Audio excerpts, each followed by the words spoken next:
तो प्रताप सहगल खुद कितने आस्तिक हैं? 0। कह सकते हैं नास्तिक? नास्तिक हूँ, अच्छा। बिल्कुल कह सकते हैं आप कि क्या कलाकार को हमेशा सत्ता के खिलाफ होना चाहिए, चाहे वो सत्ता राज्य के, वो उसके लिए, जनता के लिए उपयोगी ही क्यों ना हो। हाँ, ये बहुत बहुत गहरा, और इसका तो जवाब ही बड़ा अजीब सा है।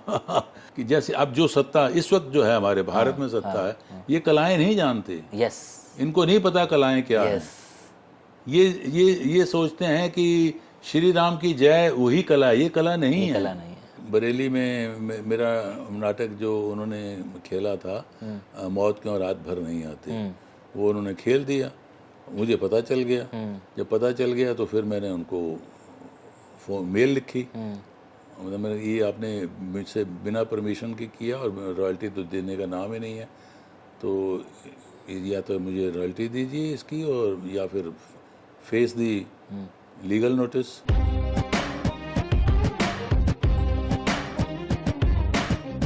जी सर, कौन है प्रताप सहगल जो अभी बातें कर रहा है?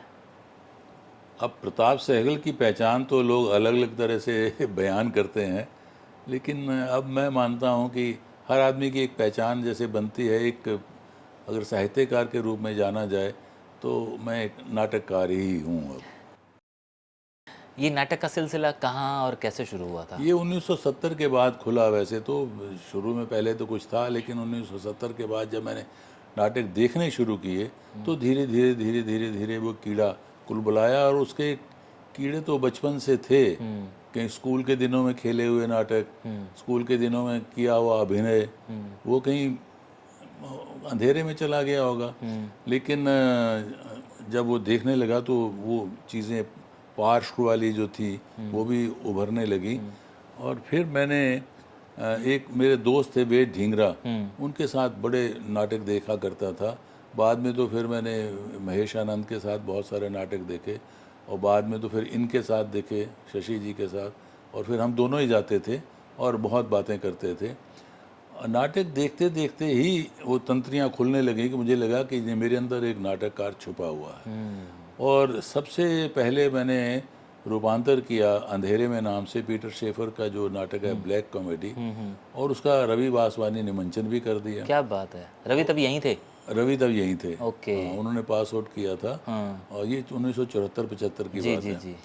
तो उन्होंने वो मंचन कर दिया, वो चर्चित हो गया, और उसके बाद तो उसके मंचन कहाँ कहाँ होते रहे कुछ पता ही नहीं चलता। आज तक मंचन हो रहे हैं उसके। लेकिन जो मेरे पास जानकारियाँ हैं, हैदराबाद में, श्रीनगर में, दिल्ली में, जयपुर में और कई शहरों में।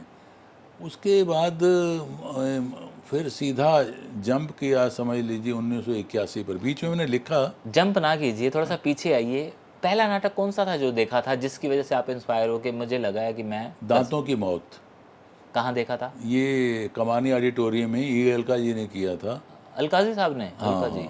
दांतों की मौत, उस नाटक ने मुझे पागल कर दिया था। कौन थे इसके पात्र? पात्र मनोहर सिंह थे, सुरेखा सीकरी थी, उत्तरा बावरकर थी। ये मुख्य पात्र थे।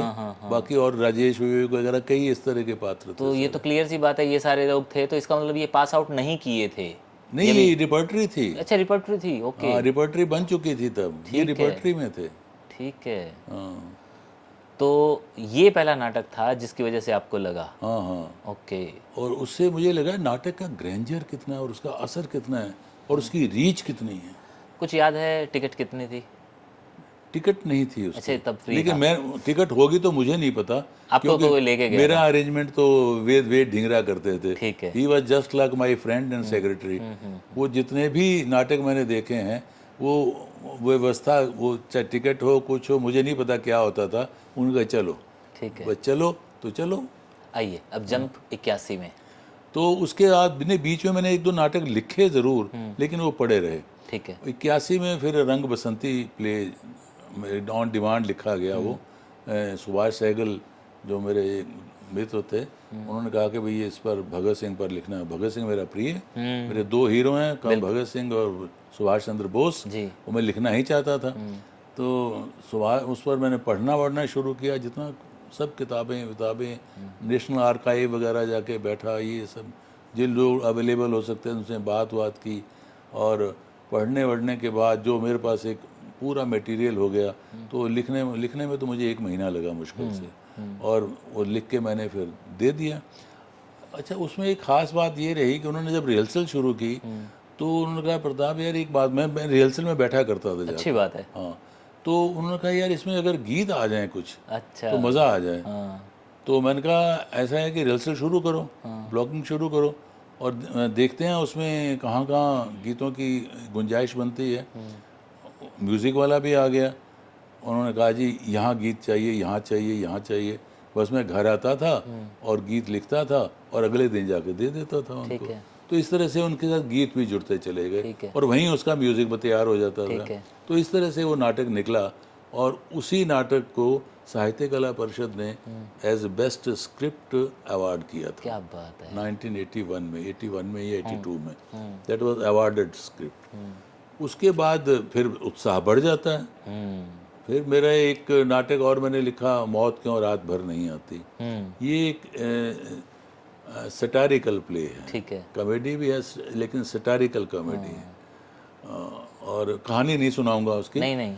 और अंधेरे में एक जैसे सटायर है, वो भी सटायर है, ये भी सटायर है। और उसके बाद फिर आगे चलो तो मैंने अगला जो नाटक लिखा, वो नाटक बहुत ही कामयाब हुआ। वो नाटक है अन्वेषक। अच्छा। अन्वेषक नाटक आर्यभट्ट के समय और आर्यभट्ट की जो खोजें हैं उन पर तो है ही है बेस, लेकिन उसके बहाने मैंने बहुत सारे प्रश्न उठाए हैं। शिक्षा के प्रश्न, शिक्षा का स्वरूप कैसा होना हो, धर्म और राज्य का संबंध कैसा हो, ठीक है, राजा और कलाकार के संबंध क्या बात है, कैसे हों, जनता किस तरह से बरगलाई जा सकती है, वेस्टेड इंटरेस्ट क्या होते हैं, किस तरह से ऑपरेट करते हैं, ये सारी चीज़ें उसमें वीव होती हैं। राजा और प्रजा जब आप शब्द इस्तेमाल करते हैं तो दिमाग में ये आता है कि इसका परिवेश कैसा होगा, वस्त्र भूषा वेशभूषा कैसी होगी, इसके प्ले की कैसी। वो तो उसी समय की थी। अच्छा, उन्होंने 5वीं शताब्दी का प्ले है। तो यानी कि अगर मैं बात करूं तो मेरे जहन में जो आ रहा है तो मतलब उपनिषद गंगा जो चाणक्य इन्होंने बनाया द्विवेदी साहब ने, यानी कि चाणक्य की बात करें तो उस दौर की आषाढ़ का एक दिन जैसा। नहीं, वो तो बहुत पुराना है, चाणक्य तो बहुत पहले का। ठीक है, वो तो 3rd सेंचुरी BC का है। तो जैसे हम लोग आषाढ़ का एक दिन खेलते हैं, आषाढ़ का एक दिन बहुत बाद का है। बहुत बार। अच्छा, आपने नहीं, आषाढ़ का एक दिन पहले का पहले है। हाँ, पहले का। लेकिन आषाढ़ का एक दिन में तो कालिदास है। हाँ, Kalidas is not a king. Yes, हमारा जो है इसमें जो है बुद्धगुप्त वो किंग है, और Aryabhata is not a king. Yes, वो तो एक अन्वेषक है, वो अपना खोजें कर रहा है। लेकिन इसमें एक राइटर यानी कि प्रताप साहब सहगल ने जो उसका ऑरा लिखा है, उसका जो बैक वो जो स्टेज है, हाँ, वो उसका लुक कैसा है, उसका लुक जो है वो तो असल में उस किस दौर का है, बस 5वीं शताब्दी का। 5वीं शताब्दी। जैसे वो बार्ड है, हाँ, सिर उसका मुंडा हुआ है, ठीक है, ठीक है, जनेऊ पहना हुआ है, ठीक है, और धोती पहनी हुई है। हाँ। इसी तरह से जो राजा है वो मुकुट वुकुट नहीं है, वो पगड़ी राजाओं वाली जो होती है, और उसमें एक पंख सा लगा हुआ है। मैं समझ गया। तो 5वीं शताब्दी को आप क्या 21वीं शताब्दी के साथ कनेक्ट भी करते हैं? मैंने ये जो प्रश्न है, ये जो शिक्षा के प्रश्न हैं, ये जो उसके दूसरे और जो सवाल मैंने बताए, ये 5वीं ये आज के साथ ही जुड़े हुए हैं। ठीक है, यानी राजा और प्रजा का संबंध कैसा हो, ये आज के साथ जुड़ा हुआ प्रश्न है। जी। राजा और कला, क्या मैं एक प्रश्न है कि क्या कलाकार को हमेशा सत्ता के खिलाफ होना चाहिए, चाहे वो सत्ता राज्य के, वो उसके लिए जनता के लिए उपयोगी ही क्यों ना हो। हाँ, ये बहुत बहुत गहरा, और इसका तो जवाब ही बड़ा अजीब सा है। तो क्यों हमेशा विपक्ष में ही होना चाहिए? कई बार ऐसे भी राजा होते हैं जो संस्कृति को और कलाओं को महत्व देते हैं, या जो आपका साइंटिफिक चीज़ है, जैसे मान लीजिए नेहरू। हाँ, क्यों गालियां दें भाई नेहरू को, किस लिए गालियां दें? उनके टाइम में तो कलाओं ने प्रॉस्पर किया, जितनी एकेडमीज हैं सारी उनके टाइम में बनी हुई हैं। गलतियां किससे नहीं लेकिन कई राजे ऐसे भी हैं जिन्होंने कलाओं का दमन किया है, कलाकारों का दमन। वहाँ जरूरत है खिलाफ खड़ा होने की, वहाँ जरूरत है, आप वहाँ बोलने की जरूरत है कि जैसे अब जो सत्ता इस वक्त जो है हमारे भारत में सत्ता है, ये कलाएं नहीं जानते। यस, इनको नहीं पता कलाएं क्या है। ये सोचते हैं कि श्री राम की जय वही कला है, ये कला नहीं है। कला नहीं है। या राम की मूर्ति बना दी, वो एक पार्ट है कला का। वो जो मूर्ति बनाई वो किसी कलाकार ने बनाई है, हाँ। और उसके सम्मान होना चाहिए। लेकिन केवल वही नहीं है, यस, और बहुत कुछ है दुनिया में, और तरह तरह के कलाकार हैं, तरह तरह की कलाएं हैं। वो कहाँ हैं? वो नहीं फल फूल रही, नहीं फल फूल रही। आज के दौर के अंदर हर कलाकार यही बात कर रहा है कि हमें हमारा हक नहीं मिल रहा, या हमें हमारा स्पेस नहीं मिल रहा, नहीं मिल रहा, नहीं मिल हमें रहा। हमारे मौके नहीं मिल रहे। यस। एनीवे, हम आगे बढ़ते हैं। आपका अवार्ड मिला। नहीं, अवार्ड तो बहुत बाद हाँ, में नहीं, ये जो दौर की, नहीं 81 वाला। हाँ, 81 वाला। हाँ हाँ। अच्छा, फिर आपका ये वाला प्ले आ जाता है। फिर ये प्ले आया। इस प्ले ने मुझे बहुत शोहरत दी, और इस प्ले ने मुझे एक नाटककार के रूप में एस्टेब्लिश कर दिया। ठीक हो गया। ये साहित्य कला परिषद की रिपर्टरी ने किया था, और उसके बाद इसके भी कई मंचन हुए, बहुत जगह कई अलग अलग लोगों ने मंचन किए। मेरा कोई ऐसा नाटक नहीं है जो मल्टीपल टाइम्स मंचित ना हुआ हो। तो क्या अलकाजी साहब ने अभी भी हो रहे हैं। आपका भी प्ले उठाया? नहीं, अलका जी तब तक तो चले गए। थे, ठीक है। बजाज साहब आ गए थे? बजाज साहब आए, उसके बाद तो कई लोग आए, कारांत आए। हाँ। कारांत के बाद बजाज आए ना, पहले तो कारांत आ गए थे, फिर बजाज आए, फिर अंकुर आए। अंकुर तो मेरे दोस्त हैं। अच्छा। उन्होंने ही कभी नहीं उठाया। अच्छा। नहीं उठाया तो नहीं उठाया। हाँ, ठीक है, वो मर्जी है उनकी। नहीं लगा उन्हें कभी। ये तो एक निर्देशक की अपनी समझ है, और अपना उसके टेस्ट हैं कि वो कौन से नाटककार को खेलना चाहता है, कौन से को नहीं खेलना। लेकिन हमारे समाज में, अब मैं थोड़ी सी बातें के साथ साथ सवाल भी कर रहा हूँ कि हमारे समाज में ऐसा भी क्यों है कि जो एक नाटक हिट हो गया, अब 100 मंचन उसी के होंगे और हर जगह होंगे, ऐसा क्यों है? मतलब ये गलत है। हाँ, ये गलत इसलिए है क्योंकि वो जो रिपर्टरी मान लीजिए कर रही है, वो करे, हाँ, विभिन्न प्रदेशों में जाके करे, हाँ, विभिन्न शहरों में करे, वो अच्छी बात है।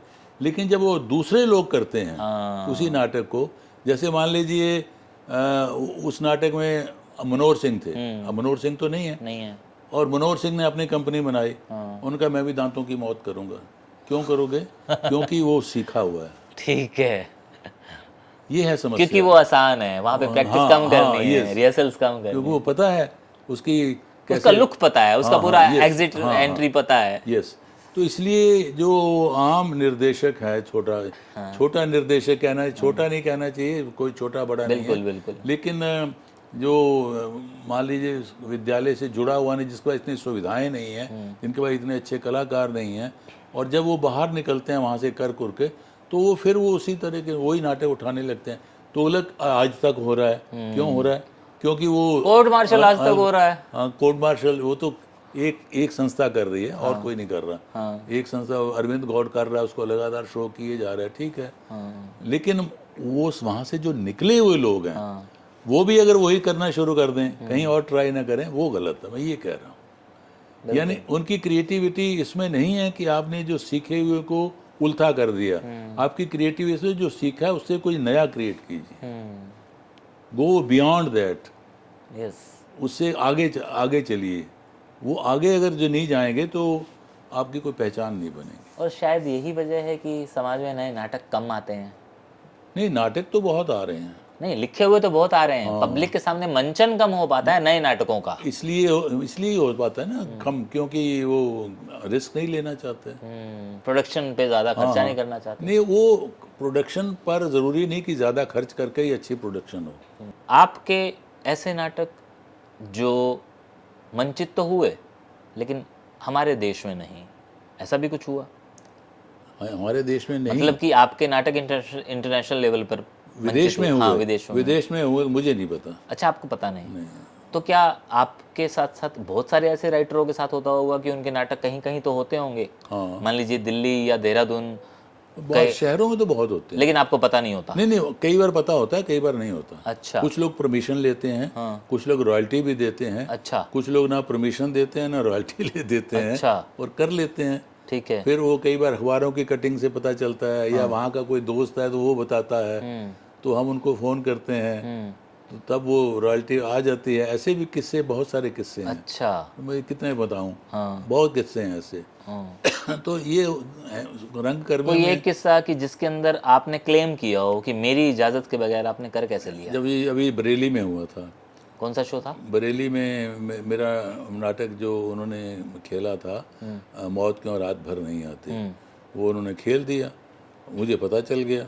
जब पता चल गया तो फिर मैंने उनको मेल लिखी, मतलब मैंने ये आपने मुझसे बिना परमिशन के किया और रॉयल्टी तो देने का नाम ही नहीं है, तो या तो मुझे रॉयल्टी दीजिए इसकी और या फिर फेस दी लीगल नोटिस। तो उनका उसी दिन जवाब आ गया कि जो डायरेक्टर हैं वो सर बाहर गए हुए हैं, 1-2 दिन में आपको जवाब देते हैं। 1-2 दिन में फिर डायरेक्टर का फ़ोन आ गया कि सर हमसे गलती हो गई, आई एम सॉरी। तो मैंने कहा तुम कहाँ से किया है, ट्रेनिंग कहाँ से ली है? पहले मैं NSD से। मैंने कहा तब भी यही सिखाया गया तुम्हें वहाँ पर कि दे लेखक को रॉयल्टी मत दो। नहीं सर गलती हो गई, अब बताइए कितने पैसे भेजूं? तो उन्होंने भेज दिया। नहीं, ऐसा होना वाकई में ज़रूरी है। एक राइटर को उसका हक, उसकी इज्जत उसको मिलनी ही चाहिए। अच्छा, कुछ लोग हैं जो वाकई ही नहीं दे पाते। कुछ ऐसी पोजीशंस होती हैं नहीं दे सकते। नहीं दे पाना तो चलो एक अलग बात तो है, हम फोरगो भी कर देते हैं। बिल्कुल, हाँ, कोई बात नहीं। ये तो बहुत अच्छी बात है कि आप किसी की इमदाद कर रहे हैं, उसको बढ़ावा दे रहे हैं, उसकी आर्ट को, उसको मौका मिल रहा है। एक बार ऐसे अभी देहरादून में अन्वेषक प्ले कर रहे थे। अच्छा। मुझे खबर मिल गई, उन्होंने कोई वो नहीं अनुमति नहीं ली, तो मैंने उनको वही फ़ोन कर दिया कि भाई ये आपने बिना अनुमति के कर रहे हैं, आप ऐसे नहीं कर सकते। तो उनका जो डायरेक्टर था वो टीचर भी था बाई चांस वहाँ कॉलेज में, तो वो फ़ोन आ गया, फ़ोन और फिर उन्होंने वीडियो कॉल की। अब वीडियो कॉल में जो बच्चे हैं जो अभिनय कर रहे थे वो सारे कॉस्ट्यूम पहन के खड़े हुए हैं। अच्छा। सर क्षमा मांगते हैं, हमें अलाउ कर दीजिए। मैंने कहा क्या करते हो? मैंने कहा हम पढ़ते हैं। मैंने कहा ये आपके टीचर हैं। मैंने कहा देखो आपने गलत तो किया है, लेकिन आप क्षमा मांग रहे हैं तो आप करिए, लेकिन भविष्य में ऐसा मत कीजिए, किसी भी नाटक के साथ ऐसा मत कीजिए। तो अलाउ कर दिया। नहीं दे सकते कोई बात नहीं, हालांकि कॉलेज वाले तो दे सकते हैं, पर मैंने कहा मैं भी कॉलेज में पढ़ाया है, मैंने कई बार नहीं फंड्स होते हैं, तो सबसे पहले लेखक के काटो। एक्चुअली जहाँ तक मैंने जो बजट्स देखे हैं या हम लोगों ने जो प्लान्स किए हैं, राइटर का तो कॉलम ही नहीं होता बजट होता ही नहीं है। अभी एक जगह मेरा वहाँ बजट मांगा गया, किसी एकेडमी ने बजट मांगा कि 2 मंचन करने हैं इस नाटक के, किसी एक नाटक के। तो वो निर्देशक ने मुझे बजट बना के भेजा कि ये भेज रहे हैं सर, ठीक है। मैंने कहा इसमें राइटर का कॉलम कहाँ है? राइटर को कुछ नहीं दोगे? ओ सर सॉरी मतलब इन लोगों के दिमाग में ही नहीं है। क्यों सर इतना हल्का ले लेते हैं राइटर को? तो बहुत सारे राइटर क्लेम नहीं करते, इसलिए चलता है। ये बहुत सारे राइटर चाहते हैं कि किसी तरह से हमारा नाटक हो तो रहा है, खेला तो जा रहा है। कहीं ये वाली बात भी नहीं आ जाती कि हम नाटक ही ऐसा उठाएं जिसका राइटर ही ना हो? ऐसा कैसे हो सकता है? जैसे कि हो ऐसे सकता है कि वो जिंदा ना हो। हाँ, जिंदा ना हो। जैसे हमने आषाढ़ का उठा लिया। या नहीं, आषाढ़ का तो उनके तो कॉपीराइट हैं, उनकी पत्नी के पास हैं, अब उनके बच्चे बेटे के पास हैं। तो फिर वो क्या ये सारी चीजें जैसे आप कहीं कहीं क्लेम कर रहे हैं वो भी करते होंगे? उनकी पत्नी तो करती थी, ये तो इतना फेमस प्ले है। लेकिन वो बेटा बड़ा अब थोड़ा लिबरल है। अच्छा। पत्नी नहीं थी। पत्नी तो कहती 10,000 रुपये भेज दो। अच्छा। पर शो। चलिए आगे बढ़ते हैं। आपका ये तो हुआ नाटकों का दौर, रेडियो से कितना वास्ता रहा? क्या लिखा मतलब? जब मैं नहीं, नाटक तो भी बहुत सारे हैं। अच्छा, बताइए। तो ये अन्वेषक के बाद जो और जिस नाटक ने मुझे शोहरत दी वो है बुल्ले शाह। हाँ, अच्छा। बुल्ले शाह का जिक्र किए बिना बात पूरी होती नहीं है। कीजिए भी मत, तो जिक्र कीजिए। तो बुल्ले शाह 4-5 साल पहले लिखा हुआ था नाटक, और उसके अच्छे शोज गए, अमृतसर में भी हुआ, दिल्ली में भी हुआ। सबसे पहला किस ग्रुप ने किया? ये सुमुखा नाम से ग्रुप है, अरविंद सिंह उसका डायरेक्टर है, उसने किया, वही कर रहा है। और इसी तरह से रामानुजन नाटक जो है, ठीक है, वो भी सुमुखा वालों ने किया। ये तो जो युवा रंग महोत्सव होता है साहित्य कला परिषद का, उसमें शामिल था, वो भी एक डिफरेंट तरह का नाटक है। और वो अब शायद वो नाटक संभवतः साहित्य अकादमी से छप भी रहा है। बहुत अच्छी बात है। तो अब इस तरह से ये तो मेरे कोई और रास्ता जो है ये वुमेन ओरिएंटेड प्ले है। ठीक है। ये अभी इसका शो हुआ है 17 तारीख को लास्ट, ठीक है। कलकत्ता में। ये उमा झुनझुनवाला सोलो प्ले है, ये सोलो प्ले है। अच्छा। तो उमा झुनझुनवाला कर रही है और निलय राय ने उसका किया है निर्देशन। ये वहाँ लिटिल थेस्पियन ग्रुप जो है वो कर रहे हैं और वो बहुत अच्छा कर रही है। बहुत मतलब उमा को सैल्यूट टू उमा कि उसने बहुत अच्छा कर रही है और कई शोज कर चुकी है वहाँ भी और बाहर भी, दिल्ली में भी हुआ है। और अभी वो प्लान कर रहे हैं। अब कलकत्ता में हिंदी का इतना ऑडियंस है नहीं, वो मतलब 7-8 शो तो कलकत्ता में ही कर चुके हैं, तो अब वो बाहर प्लान कर रहे हैं। अब इसके जो रेडियो का आपने पूछा है, रेडियो से भी मेरा नाता तो 1962 से जुड़ा हुआ था, लेकिन वो कविता का था। अब जो मैंने नाटक लिखने शुरू किए वो 1970 के बाद शुरू किए। ठीक है। तो मैंने वहाँ के लिए आधे घंटे के बहुत नाटक लिखे हैं। रेडियो के लिए? रेडियो के लिए लगभग 50-60 लिखे हैं। तो इनका रूपांतर, मतलब इसका जो रिकॉर्डिंग? हाँ, सीरियल्स लिखे हैं, बहुत सारे सीरियल्स लिखे हैं। अच्छा, पहले मैं रेडियो पे आता हूँ। तो ये जो आपने लिखे हैं तो इनको रिकॉर्ड किया गया है, इनका रूपांतर हुआ है? नहीं, रिकॉर्ड किया गया, मेरा ओरिजिनल है प्लीज। मैं समझ गया। हाँ। तो इसको किसी तरह उन्होंने रिकॉर्ड किया गया है कैरेक्टर्स के साथ? हाँ, रिकॉर्ड किया तो जिस तरह से नाटक हम लोग करते हैं, ब्रॉडकास्ट हुए हैं। ब्रॉडकास्ट। ओके। तो ये तकरीबन 50-60 आप बता रहे हैं? कई बार ब्रॉडकास्ट अभी तक भी होते हैं। कुछ मेरे कुछ और सीरियल भी हैं। TV serial? टीवी पर तो नाटक है सिर्फ एक हुआ। सीरियल फिर कैसे? सीरियल रेडियो पर। अच्छा, रेडियो पर ड्रामा? रेडियो जिस तरह रेडियो ड्रामा होता है। रेडियो ड्रामा अलग चीज है। रेडियो सीरियल अलग चीज है। रेडियो धारावाहिक अलग चीज है। रेडियो ड्रामा जिसको डाकू ड्रामा बोलते हैं, वो डिफरेंट चीज़ है। और ये जो है ये अलग चीज़ है। तो धारावाहिक जो है वो उसकी किस्तें भी होती होंगी? बहुत किस्तें, किसी की 13, किसी की 26। तो ये एक बार रेडियो ड्रामा और धारावाहिक के अंदर रेडियो वाला डिफरेंस बताएं।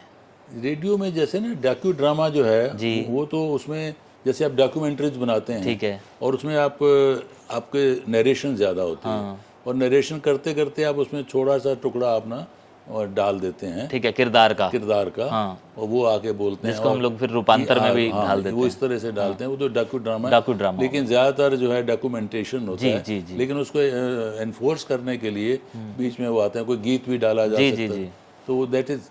और रेडियो प्ले है, ठीक है, नॉर्मली। और सीरियल वाइज तो कड़ियों में जाता है। उसकी एक स्टोरी लाइन रहती है, और it is divided into 13 parts और 6 पार्ट्स और मोर देन 26 पार्ट्स। इस तरह से करके वो फिर चलता रहता है। तो इसमें सबसे जो मुश्किल काम मुझे लगा वो है प्रबोध चंद्रोदय। अच्छा, प्रबोध चंद्रोदय 11वीं शताब्दी में एक संस्कृत के बहुत बड़े लेखक हुए, श्री कृष्ण मिश्र। हाँ, और लोग नहीं जानते उनके बारे में, और वो नाटक भी मर चुका है। ठीक है, हालांकि उसके 5-6 अनुवाद हुए हैं पहले, ठीक है, पर वो मुझे नहीं पता, मैंने देखे नहीं थे, वो अवेलेबल भी नहीं है।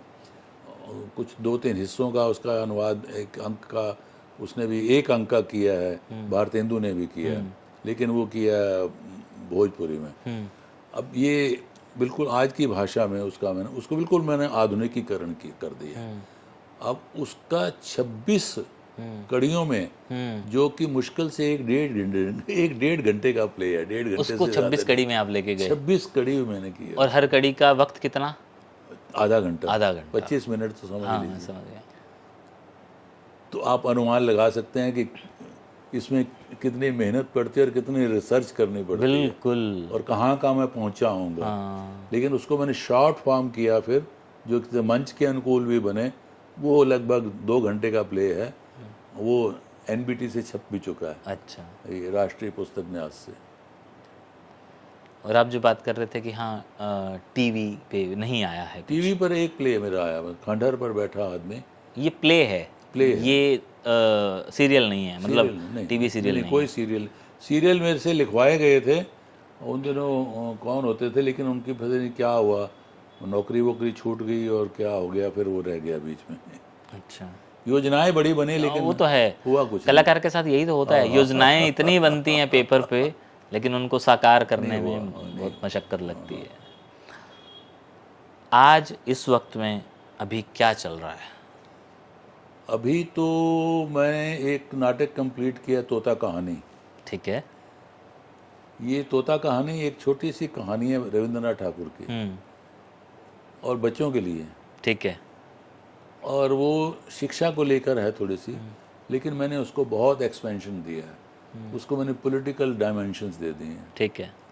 तो पॉलिटिकल डायमेंशंस आप समझ सकते हो मैं बिल्कुल, हाँ, कि कहाँ कहाँ पहुँच सकती हैं। तो फिर ये भी स्टायर ही हुआ एक तरह से। सटायर ही है, हाँ सटायर ही है। हाँ। और दूसरा मैं जो काम कर रहा हूँ एक सोलो प्ले पर है, वो करतार सिंह सराभा। अच्छा जी। हाँ हाँ, तो उस पर वो भी जब जुटूंगा तो हो जाएगा। ये मेरे अभी तक इन पे कुछ लिखा भी तो नहीं ये गया। मेरी हेड मास्टर बैठी हुई हैं, तो ये मुझे चाबुक मारती रहती हैं, तो मैं काम करता रहता हूँ। नहीं, अच्छा है। चलने से पहले थोड़ी सी और छोटी सी चीज़ें, आप की विशेषता किस सब्जेक्ट पर सबसे ज़्यादा है? किस जगह आप जाके लगता है कि ये सिर्फ प्रताप जी लिख सकते हैं? डिफ़िकल्ट से डिफ़िकल्ट जो ट्रेन है को मैं ही लिख सकता हूँ। जैसे प्रबोध चंद्रोदय का घूम घूम आए वो, हाँ, जो प्रोड्यूसर थे, मैंने जितने पैसे मांगे वो मुझे देने को तैयार नहीं थे। ठीक है। मैंने कहा आप करवा लीजिए जहाँ से करवाना है। उन्होंने पता नहीं कहाँ कहाँ से ट्राई किया, नहीं हुआ काम, फिर मेरे पास आए। ठीक है। मैंने कहा पैसे उतना ही लूँगा। हाँ, नहीं ठीक है। हाँ। तो वो मान गए और कर दिया मैंने। उनका 26 कड़ियाँ बनानी है, सोच लीजिए। मैंने कहा बना दूँ। पहले मैं भी घबरा गया, मैंने कहा 26 कड़ियाँ कैसे बनाऊँ, ये भी घबरा गई कि कैसे बनेगी। जब लिखने कलम चलती है ना, जब तेज जरखेज हो जाता है दिमाग, बल्कि एकदम पता नहीं क्या फर्टिलिटी कहाँ से पैदा हो जाती है, वो बिल्कुल। फर्टाइल हो जाता है और वो चलता ही जाता है, चलता ही जाता है। फिर मैंने कहा 26 क्या कहो तो 52 बना दूँ। प्यार, मोहब्बत, इश्क, इस पे भी कुछ ऐसा है जो लिखा हो? कविताएं बहुत सारी हैं, बाकी बीच बीच में आता रहता है प्यार। तो अब जो अन्वेषक है वो केतकी और उसमें आर्यभट्ट, उन दोनों का प्यार है, प्यार मोहब्बत है, लेकिन वो अलग तरह से, अलग लेवल। हाँ, बिल्कुल, बड़े सबलाइम लेवल हाँ, पर जी है। जी जी। इट्स नॉट शोधापन। नहीं नहीं नहीं, ठीक है। और रामानुजन है तो उसमें पति पत्नी का है। और इस तरह से अगर वो अंधेरे में है तो उसमें बदमाशी वाला है, शैतानी बच्चों और है। बुजुर्गों के लिए कभी कुछ? बहुत लिखा है मैंने बच्चों के लिए। अच्छा। बच्चों के लिए मेरे नाटक भी हैं, कम से कम मेरे 20-22 नाटक हैं, और कविताएं हैं, कहानियां हैं। बुजुर्गों के लिए सच नाट। अच्छा। क्योंकि बुजुर्ग ज़्यादातर कहते हैं धार्मिक चीज़ चाहिए, मेरे पास वो है नहीं। जी जी जी जी जी। मैं धार्मिक नहीं लिखता। तो प्रताप सहगल खुद कितने आस्तिक हैं? 0 कह सकते हैं नास्तिक? नास्तिक हूँ। अच्छा। बिल्कुल कह सकते हैं। मेरे घर में आप देख लीजिए, कोई मंदिर नहीं है, हमारे यहाँ कोई पूजा नहीं होती, कोई व्रत नहीं रखा जाता। अच्छा। और हमारे यहाँ कोई मंगलवार, वीरवार, शनिवार, फलाना वार कुछ नहीं है। लेकिन ये वाली चीज़ें क्या आस्तिकता का प्रतीक हैं? दृष्टि से तो हैं। मैं ऐसे लोगों को देखता हूँ जो आस्तिक हैं, वही ये सब करते हैं। ठीक है, मतलब मैं अब थोड़ा सा ये कह रहा हूँ कि आपने थोड़ी देर पहले ऑफ कैमरा मुझे बताया था आर्य समाज, एक शब्द आपने इस्तेमाल किया, तो आप उसी लकीर पर चल रहे हैं? नहीं, आर्य समाज भी तो आस्तिक हैं, लेकिन वो कहीं ना कहीं मूर्ति पूजा में तो विश्वास नहीं रखते। मूर्ति पूजा में नहीं करते, लेकिन ईश्वर की सत्ता में तो करते हैं। ईश्वर की सत्ता में तो मैं तो ईश्वर की सत्ता में ही विश्वास नहीं करता। ठीक है। मैं तो ईश्वर नाम की चीज़, जो ईश्वर की सत्ता जो है, वो वी हैव क्रिएटेड, ओके, हमने बनाई है। ठीक है। तो जो हमने बनाई है तो हमें समझ में तो आना चाहिए कि हमने बनाई है। फिर सवाल ये आता है कि फिर हमें किसने बनाया? नहीं तो फिर सवाल ये आता है कि ईश्वर को किसने बनाया। स्वयंभू नाम की कोई चीज़ तो होती नहीं। सवाल तो बहुत सारे हैं। वह जो हम नास्तिकों से सवाल पूछो कि सब गैसेस थे, तो गैसेस कहाँ से आई? वो जो सारा उनका रिएक्शन हुआ, जो एक यूनिफिकेशन हुआ, वो कैसे हुआ, प्रोसेस कैसे, लेकिन वो साइंटिस्ट लगे हुए हैं ना, खोज करने में लगे हुए हैं, ब्रह्मांड कैसे बना और कितने ब्रह्मांड हैं, नोबडी नोज। लेकिन वो तो साइंटिस्ट जो है वो तो कोशिश करता है, वो जानने की कोशिश करता है। आस्तिक आदमी तो कुछ कोशिश ही नहीं करता, वो तो समर्पण करता है सिर्फ। और जो भक्ति है, अंततः जो भक्ति है वो अंततः जड़ता की ओर ले जाती है, जड़ बना देती है आदमी को। सोचना, रामायण पढ़ी है आपने? सोचना ही पढ़ी है, और राधा कृष्ण मानस भी पढ़े, राधा कृष्ण के प्रेम को मानस भी पढ़ा समझा है उस तरह से कि जो हम समाज में जिस तरह से प्रचलित है। वो भी हाँ, वो भी पढ़ा। उनकी जैसे कनु प्रिया है, या उनकी जो भागवत तो मैंने नहीं पढ़ा, लेकिन उनकी कहानियां तो पता ही हैं मुझे। अच्छा, वो वैसे ही पढ़ा है जैसे आप अपने ग्रंथ या कोई चीजें पढ़ते हैं, लेकिन उसको उस दृष्टि से नहीं कि ये धार्मिक दृष्टि से नहीं। ठीक है, ठीक है, ठीक है। मेरे लिए धार्मिक पुस्तकें ये नहीं है, मेरे लिए वो वैसे ही पुस्तक हैं जैसे मान लीजिए मैं मंटो को पढ़ूंगा, उसको भी वैसे ही, उसको भी वैसे ही पढ़ूंगा। अगर मेरा मन रमेगा, मन नहीं रमेगा मैं छोड़ दूंगा। तो प्रताप सहगल की दृष्टि में धर्म क्या है? धर्म अपने आप को पहचानते रहो भैया, अपना काम करते रहो, और जहाँ तक संभव हो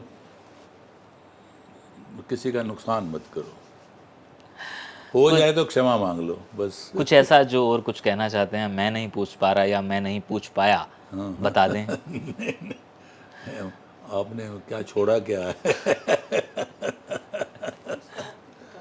हाँ, अरे पुरस्कार क्या बताने भाई, वो तो नहीं बता ही दीजिए अब, जो मैंने छोड़ दिया है, जो सबसे सर्वोत्तम सर्वोच्च आपके लिए जिसकी लालसा अभी है, वो भी नहीं। संगीत नाटक अकादमी तो मिला है। अच्छा, किस सन में? ये 2022 में। 2022 में ये मिला, और मिला 2023 में, लेकिन घोषित 2022 में। जी, वो ऐसा ही होता है। और ये नाटककार के लिए तो ये सबसे सर्वोच्च। बिल्कुल बिल्कुल बिल्कुल। और बाकी लालसा का हो तो भारत रत्न की भी है। चलिए, हो जाएगी पूरी। आपके दर्शक, आपके श्रोतागण, आपके पाठकगण जरूर प्रार्थना करेंगे। शुक्रिया। Thank you.